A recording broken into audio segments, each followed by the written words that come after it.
Good morning friends, आपके अपने channel पे आप सभी का स्वागत है। जैसे अब तक हमारी टोटल कितनी सीरीज कंप्लीट हो चुकी है? 9 सीरीज कंप्लीट हो चुकी हैं।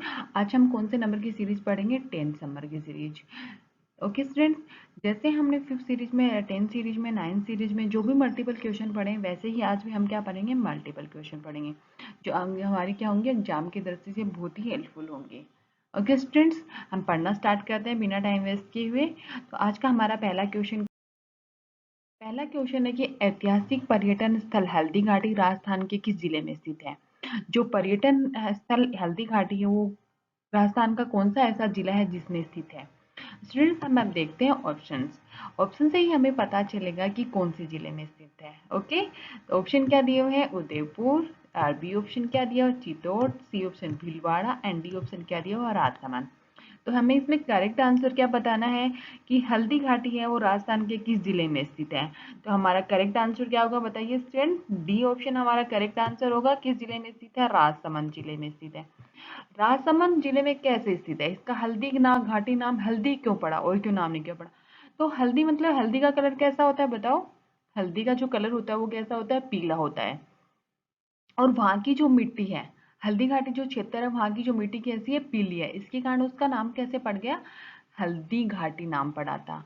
और ये घाटी मतलब खमनोर से बरीचा तक के बीच का एक क्या एरिया है जो राजसमंद और पाली को जोड़ता है। इस कारण इसे क्या कहा जाता है? खमनोर से बरीचा तक का बीच का क्षेत्र इसे हल्दी घाटी क्षेत्र कहा जाता है।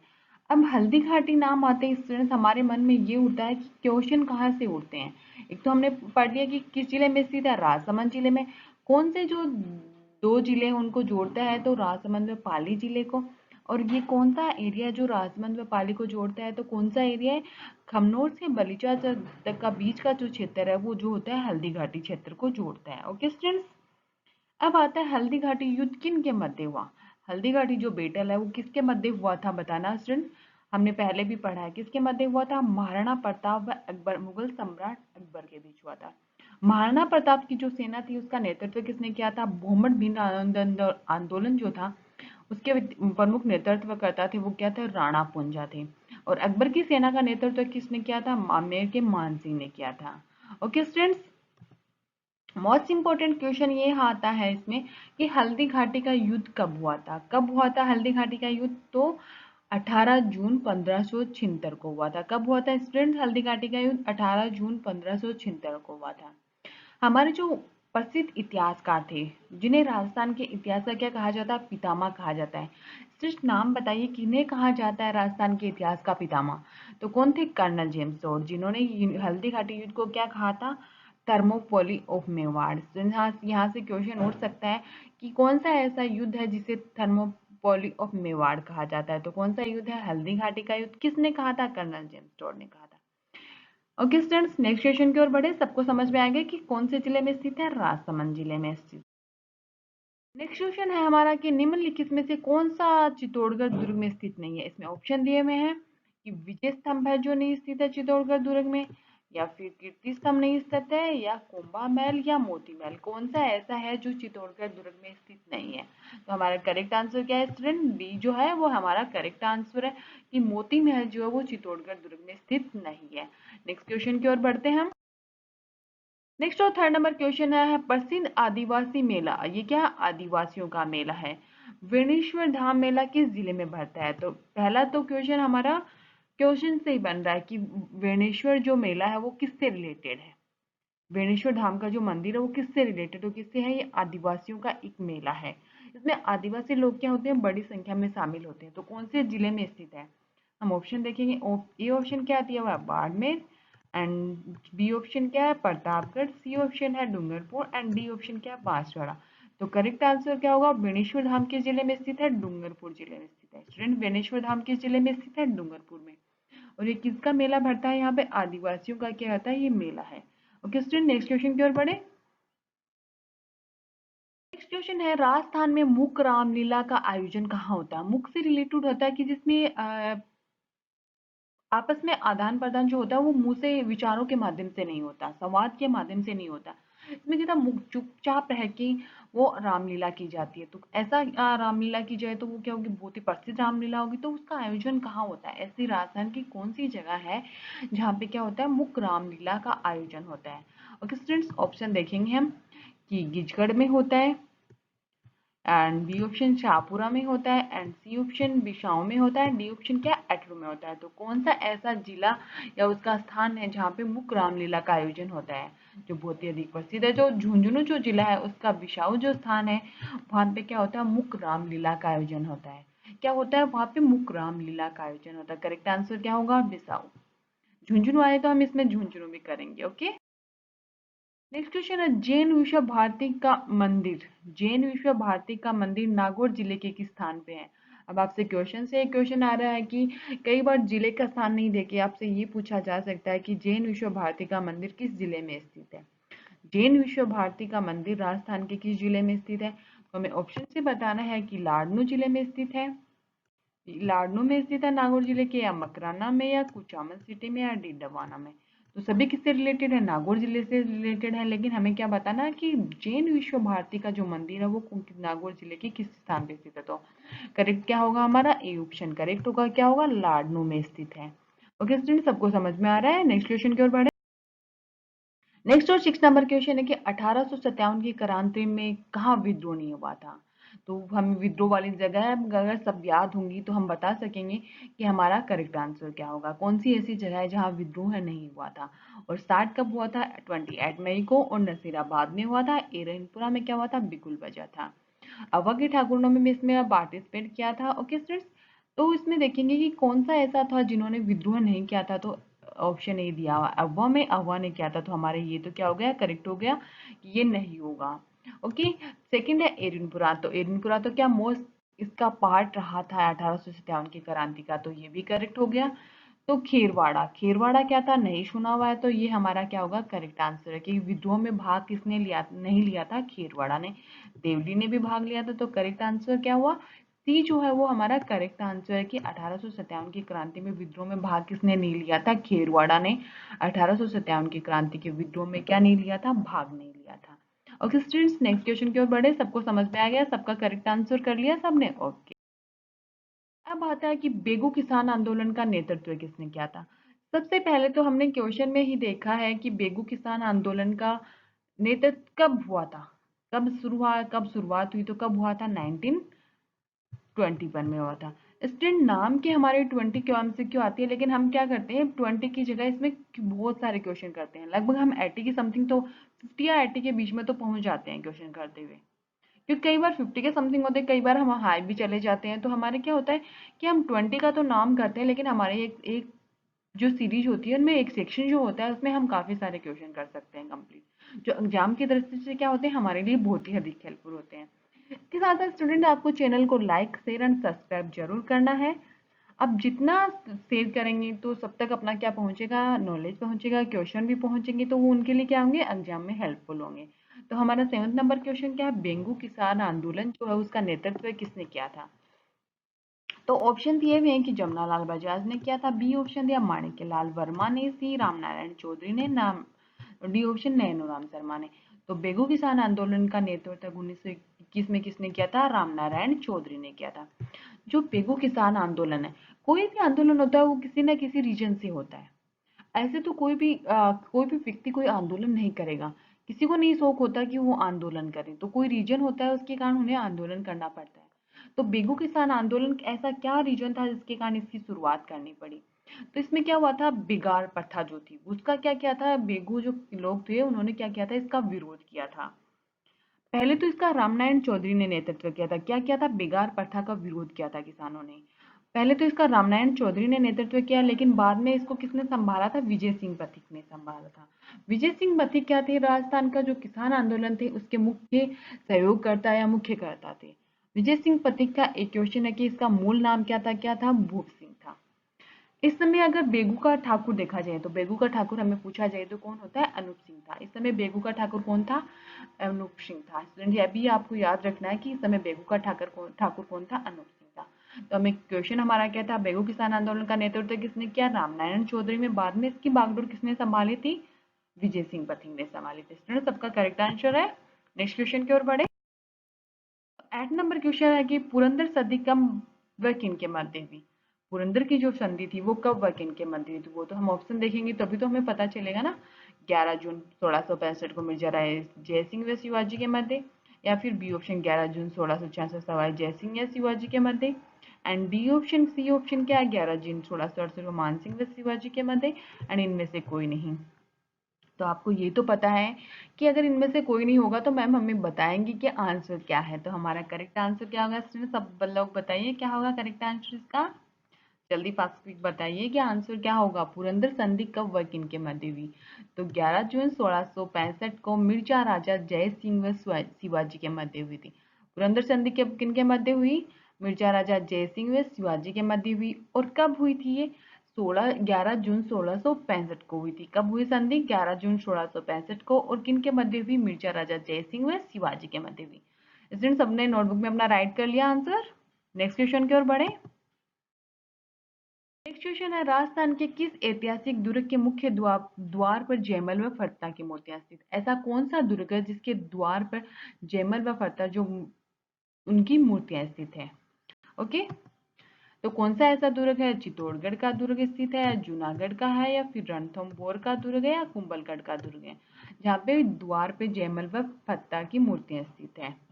ये मुख्य क्या थे। ओके, जूनागढ़ कौन, इस आंसर क्या आएगा इसका, जूनागढ़ का किला जिसके द्वार पर क्या स्थित है, जयमल व फत्ता की मूर्तियां स्थित है। ओके स्टूडेंट्स, नेक्स्ट क्वेश्चन की ओर बढ़े।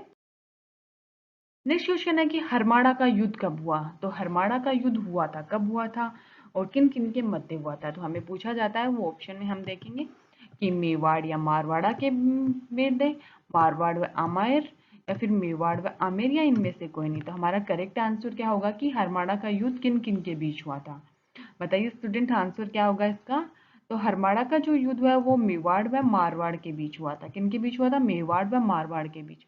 अब आपसे ये पूछा जाए कि कब हुआ था, तो कब हुआ था, आपको ये बताना है कि कब हुआ था। आप बता सकते हैं स्टूडेंट्स। तो हमें बताना है कि किन किन के मध्य हुआ, मेवाड़ व मारवाड़ के मध्य। और मेवाड़ व मारवाड़ में किस किन के मध्य हुआ था, तो हमें क्या बताया, हाजी खां व राणा उदय के मध्य हुआ था। हरमाड़ा का युद्ध हाजी खां व राणा उदय के मध्य हुआ, जिसमें हाजी खां ने क्या की, विजय प्राप्त की थी। और कब हुआ था, 25 जनवरी 1557 को हुआ था। कब हुआ था हरमाड़ा का युद्ध, 25, कब हुआ हरमाड़ा का युद्ध, 25 जनवरी 1557 को हुआ था। और किनके मध्य हुआ था, हाजी खां व राणा उदय के मध्य हुआ। किन किन के मध्य हुआ, हाजी खां व राणा उदय के मध्य हुआ था। विजय किसने प्राप्त की थी, हाजी खां ने प्राप्त की थी। और कब हुआ था, 25 जनवरी 1557 को हुआ था। और किन किन के मध्य, मेवाड़ व मारवाड़ के मध्य। ओके स्टूडेंट, नेक्स्ट क्वेश्चन की ओर बढ़े। नेक्स्ट और 11 नंबर क्वेश्चन है कि निम्न में से कौन सा ऐसा स्थान है जहां मूंगफली के उत्पादन के क्षेत्र में को राजकोट कहा जाता है। राजस्थान का ऐसा कौन सा क्षेत्र है जहाँ पे मूंगफली का सबसे अधिक उत्पादन होता है, जिसके कारण राजस्थान का उसे राजकोट कहा जाता है। तो हमें ये भी याद रखना है कि कौन सा ऐसा स्थान है जिसे राजस्थान का राजकोट कहा जाता है। तो वो तो हम ऑप्शन में ही देखेंगे जहाँ मूंगफली का क्या होता है, सर्वाधिक उत्पादन होता है। ऑप्शन हमारे दिए हुए हैं कि ए ऑप्शन नोहर में, बी ऑप्शन लूणकरणसन में, और सी ऑप्शन भरतपुर में, एंड डी ऑप्शन साचोर में। तो करेक्ट आंसर क्या होगा इसमें हमारा, लूणकरणसन जो बीकानेर में है, वहां पे क्या होता है, मूंगफली का सर्वाधिक उत्पादन होता है। इस कारण इसे क्या कहा जाता है, राजस्थान का राजकोट कहा जाता है। क्या कहा जाता है स्टूडेंट, इसे राजस्थान का राजकोट लूणकरणसन को कहा जाता है, जहाँ पे क्या होता है, सर्वाधिक मूंगफली का उत्पादन होता है। ओके स्टूडेंट, सबका आंसर कर लिया होगा। हम नेक्स्ट क्वेश्चन की ओर बढ़े। नेक्स्ट क्वेश्चन है हमारा, उड़न गिलहरी के लिए राजस्थान का कौन सा प्रसिद्ध अभयारण्य है। कल हमने जो हमारा सेशन था उसमें हमने क्या पढ़ा था कि काले हिरणों के लिए कौन से अभयारण्य प्रसिद्ध है। तो काले हिरणों के लिए कौन से अभयारण्य था, ताल छाबर अभयारण्य, और वो कहाँ है, चूरू में स्थित है। तो आज हमारा क्या क्वेश्चन है, उड़न गिलहरी के लिए राजस्थान का कौन सा प्रसिद्ध अभयारण्य है। तो ऑप्शन हम देखेंगे कि टोडगर रावली, या फिर सीता माता अभयारण्य, एंड सी ऑप्शन क्या दिया हुआ है, फुलवारी की नाल, या इनमें से कोई नहीं। ये तो आपको पता है कि अगर इनमें से कोई नहीं होगा तो भी हम देखेंगे कि कौन सा अभयारण्य है। तो उड़न गिलहरी जो थी उसके लिए कौन सा अभयारण्य प्रसिद्ध है, सीता माता अभयारण्य। अब आपसे ये पूछा जाए कि सीता माता अभयारण्य राजस्थान के कौन से जिले में है, तो कौन सा जिला है? अलवर जिला है, जहाँ पे क्या सीता माता अभयारण्य है। ओके स्टूडेंट्स, किसके लिए प्रसिद्ध है? उड़न गिलहरी के लिए प्रसिद्ध है। ओके नेक्स्ट क्वेश्चन की ओर बढ़े। जो 30 नंबर क्वेश्चन है कि राजस्थान राज्य में ऐसा कौन सा जिला है जहाँ पे क्या होता है? अब्रक की जो ईंटें हैं उनका निर्माण होता है। राजस्थान का ऐसा कौन सा राज्य है जहाँ पे राजस्थान जो राज्य है, सॉरी स्टूडेंट, राजस्थान जो है उसका ऐसा कौन सा जिला है जहाँ पे अब्रक जो है उसकी ईंटों का निर्माण होता है? हम ऑप्शन देखेंगे कि अब्रक ईंटों का निर्माण कौन से जिले में होता है। ऑप्शन हमारे दिए कि अजमेर जिले में, भीलवाड़ा में, उदयपुर में या फिर पाली में। तो ऐसा कौन सा जिला है राजस्थान का जिसमें अब्रक ईंटों का निर्माण होता है? तो करेक्ट आंसर है हमारा बी ऑप्शन, भीलवाड़ा जो जिला है वहां पे क्या होता है? अब्रक जो होते हैं इसकी ईंटों का निर्माण होता है। ओके स्टूडेंट्स, सबने अपना आंसर राइट कर लिया। नेक्स्ट क्वेश्चन की ओर बढ़े।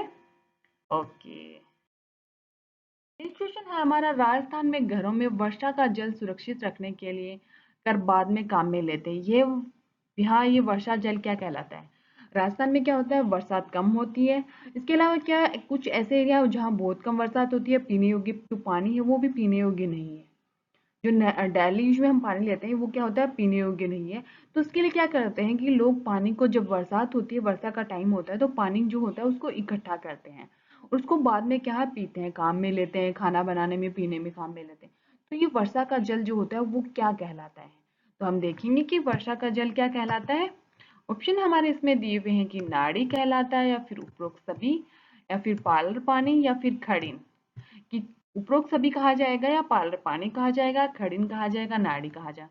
तो करेक्ट आंसर क्या होगा? जो जल होता है उसे क्या कहते हैं? पालर पानी कहते हैं। क्या कहते हैं? पालर पानी कहते हैं। स्टूडेंट, खड़िन जो होता है वो क्या होता है? हम क्या करते हैं, इसमें खेत के किनारे हम वर्षा का जल कृषि भूमि में एकत्रित करने के लिए क्या करते हैं? पोल बांध देते हैं। हम क्या करते हैं? खेत के किनारे पोल जो होते हैं उनको बांध करके क्या करते हैं? वर्षा का जल जो होता है वो कृषि भूमि के लिए क्या करते हैं? एकत्रित करते हैं, जिसे क्या कहते हैं? हम खड़िन कहते हैं। पोल बांध करके वर्षा का जल जो होता है वो कृषि के लिए हम क्या करते हैं? एकत्रित करते हैं। ओके स्टूडेंट्स, नेक्स्ट क्वेश्चन की ओर बढ़े। नेक्स्ट क्वेश्चन हमारा, राजस्थान का मरुस्थलीय भाग कितना है? राजस्थान का मरुस्थलीय भाग कितना है? तो स्टूडेंट ऑप्शन हमारे दिए 48%, 61%, 68% या 31%। तो करेक्ट आंसर क्या होगा स्टूडेंट बताइए। करेक्ट आंसर इसका हमारा क्या होगा? 61% क्या होता है? राजस्थान का कुल मरुस्थलीय भाग होता है। कितना होता है? 61% राजस्थान का कुल मरुस्थलीय भाग होता है। ओके स्टूडेंट्स, नेक्स्ट क्वेश्चन की ओर बढ़ते हैं। स्टूडेंट्स, हम देखते हैं कि राजस्थान के पहले लोकायुक्त कौन थे। स्टूडेंट, लोकायुक्त का मन आते ये भी मन में उठता है कि काश हम भी लोकायुक्त के पद पे होते, किसी उच्च पद पे आसीन होते।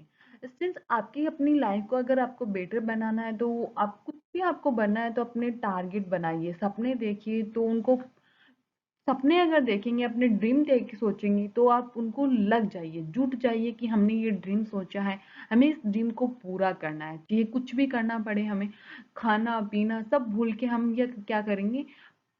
लियोन पढ़ाई पे फोकस करेंगे। तो हम क्या, उस अपना अचीव करने के बाद सब कुछ हमें मिल जाएगा, तो हमें लाइफ भी हमारी अच्छी होगी। क्या पता हम भी कभी लोकायुक्त बन जाए।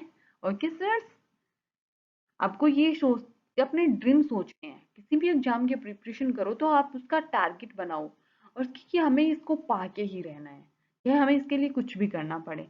तो राजस्थान के पहले लोकायुक्त क्या थे? ऑप्शन में हम देखेंगे कि वीएस दवे थे, या फिर डीपी गुप्ता थे, या फिर सी ऑप्शन देवम जोशी थे, या डी ऑप्शन आईडी दुआ थे। तो करेक्ट आंसर क्या होगा? आईडी दुआ जो है राजस्थान के पहले लोकायुक्त थे। अब तक कितने लोकायुक्त बन चुके हैं? अब तक टोटल 12 लोकायुक्तों की नियुक्ति हो चुकी है। अब तक अगर हम देखें तो कितने लोकायुक्तों की नियुक्ति हो चुकी है? 12 लोकायुक्तों की। वर्तमान लोकायुक्त कौन है? एस एस कोठारी है। वर्तमान जो लोकायुक्त है वो कौन है स्टूडेंट्स? एस एस कोठारी है। ओके, पहले लोकायुक्त कौन थे? आईडी दुआ थे। अब तक कितने लोकायुक्तों की नियुक्ति हो चुकी है? 12 लोकायुक्तों की नियुक्ति हो चुकी है। ओके स्टूडेंट्स, नेक्स्ट क्वेश्चन की ओर बढ़ते हैं। किस किन जिला युग्मों की सीमा राजस्थान के अन्य 3 जिलों से लगती है? तो हमें इसके लिए तो क्या होगा? मैप याद करना पड़ेगा स्टूडेंट। मैप को कल भी मैंने आप बताया था कि मैप को अपने माइंड में रखिए। राजस्थान का है, इंडिया का है, वर्ल्ड का मैप अपने माइंड में इस तरह सेट कर लीजिए कि आपको एक एक वर्ड उसमें याद हो कि कहाँ लिखा हुआ है। ओके स्टूडेंट्स, तो ऑप्शन हमारे इसमें क्या आती है, जैसलमेर व बीकानेर, जैसलमेर व गंगानगर, जैसलमेर व चूरू या जैसलमेर व हनुमानगढ़। तो कौन सा ऐसा जिला है जिसमें क्या होता है, कौन सा ऐसा जिलों का उगम है जिसमें अन्य 3 जिले लगते हैं? तो आंसर क्या होगा, डी ऑप्शन हमारा करेक्ट आंसर होगा। क्या होगा, जैसलमेर और हनुमानगढ़ जो है वो ऐसे जिले हैं। युगम देखें, अगर वैसे तो आ सकते हैं लेकिन युगम में यहाँ पे युगम दिया हुआ, तो कौन से जिले हैं, जैसलमेर व हनुमानगढ़ जिले। ओके, राजस्थान का कौन सा जिला है जहां से कर्क रेखा गुजरती है? तो मैं आपको बता दूं, कर्क रेखा जो होती है राजस्थान के दक्षिण से गुजरती है। तो दक्षिण में कौन से जिले हैं और कौन सी वहां नदी है, माही नदी है। ओके स्टूडेंट्स, तो वहां कौन से जिले ऐसे हैं जहां से कर्क रेखा होकर गुजरती है? कर्क रेखा के आपसे सबसे अधिक नजदीक जिला आपसे पूछा जाए तो क्या होता है, बांसवाड़ा, जहाँ पर सूर्य की किरणें क्या होती हैं, 21 जून को लंबवत गिरती हैं। ये भी क्वेश्चन आए हुए हैं। और सबसे दूर कौन सा होता है, श्री गंगानगर होता है कर्क रेखा के। कर्क रेखा के सबसे दूर कौन सा जिला होता है, गंगानगर होता है, जहाँ पे सूर्य की किरणों का क्या होता है, तिरछापन होता है। 21 जून को, 21 जून को क्या होता है, तिरछापन होता है। तो राजस्थान का ऐसा कौन सा जिला है जहाँ से कर्क रेखा गुजरती है? तो दक्षिण में आ गया, तो जैसलमेर जोधपुर तो नहीं आएगा, फिर जालोर और बाड़मेर भी नहीं है, जोधपुर और भरतपुर नहीं है। दक्षिण में कौन से जिले हैं हमारे, बांसवाड़ा और डूंगरपुर। तो करेक्ट आंसर क्या हुआ, डी ऑप्शन क्या होगा, बांसवाड़ा और डूंगरपुर ऐसे जिले हैं जहां से क्या होती है, कर्क रेखा गुजरती है। ओके स्टूडेंट, नेक्स्ट क्वेश्चन की ओर बढ़े। 119 नंबर क्वेश्चन है कि संपूर्ण देश के एकमात्र विधायक जो प्रथम 10 विधानसभा में चुनाव में लगातार जीते हैं, ऐसे कौन से विधायक तो जो प्रथम 10 विधानसभा चुनाव जो हुए उनमें लगातार जीते? तो ऑप्शन हम देखेंगे कि देव सिंह भाटी थे, या फिर हरिदेव जोशी, या शांतिलाल चपलोत, या फिर सी और डी ऑप्शन क्या दिया है, गोपाल सिंह आहोर। ओके स्टूडेंट्स, तो हमारा करेक्ट आंसर क्या होगा, ऐसे कौन से विधानसभा विधायक थे जो 10 बार चुनाव में जीते थे, वो कौन थे, लगातार जीते थे, वो कौन थे, हरिदेव जोशी थे जो 10 विधानसभा चुनाव में लगातार जीते। नेक्स्ट और लास्ट नंबर क्वेश्चन है कि राजस्थान मानवाधिकार आयोग अस्तित्व में कब आया था? हमने कब पहले क्या पढ़ा था कि कौन थे, कब आया था इसका निर्माण, हमने पहले पढ़ा स्टूडेंट सेक्शंस में, जहाँ क्वेश्चन कुछ और था पर हमने इसकी डिटेल पढ़ी थी, तो वहां मैंने आपको बताया था कि राजस्थान मानवाधिकार आयोग अस्तित्व में कब आया। तो ऑप्शन हमारे इसमें दिए हुए हैं कि 2 अक्टूबर 1990 को, 18 जनवरी 1999 को, या 26 जनवरी 1995 को, या 10 दिसंबर 1998 को। तो मानवाधिकार आयोग है जो वो अस्तित्व में कब आया था? करेक्ट आंसर क्या होगा स्टूडेंट, बताओ। करेक्ट आंसर हमारा बी ऑप्शन होगा कि 18 जनवरी 1999 को राजस्थान का जो मानवाधिकार आयोग है वो क्या हुआ था, अस्तित्व में आया था। लेकिन ये संपूर्ण रूप से कार्य कब करना स्टार्ट किया था, क्रियाशील कब हुआ था? तो कब हुआ था, मार्च 2000 में। स्टूडेंट्स आपको ये भी याद रखना है कि जो मानवाधिकार आयोग है वो क्रियाशील कब हुआ था, मार्च 2000 में। स्टूडेंट्स आपका सेशन, आज का सेशन यही कंप्लीट होता है। आप चैनल को लाइक करें, शेयर करें, सब्सक्राइब करें, इसके साथ साथ बेल आइकन पर क्लिक कीजिए। जैसे ही मेरा न्यू वीडियो आएगा आपको उसके पास नोटिफिकेशन पहुंच जाएगा। Okay students, thank you so much, welcome to my channel.